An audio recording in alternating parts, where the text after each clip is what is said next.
Hello friends, welcome back to the my new video guys and my YouTube channel. Today friends, we are going to talk about guys how can we reset mobile network setting in our Realme phone. Guys, you want to reset your mobile network setting. So friends, how can we reset? In this video friends, I am going to show you guys how to reset mobile network setting.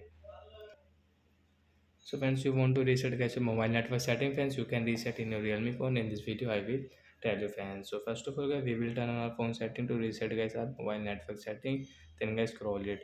Friends, you can see this type of setting. Friends, click on guys your system setting and guys scroll. Last one setting is backup and reset. Tap here.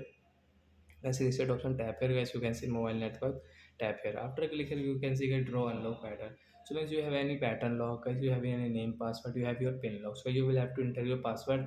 So I have pattern, so I will draw my pattern and get reset network setting as tap here.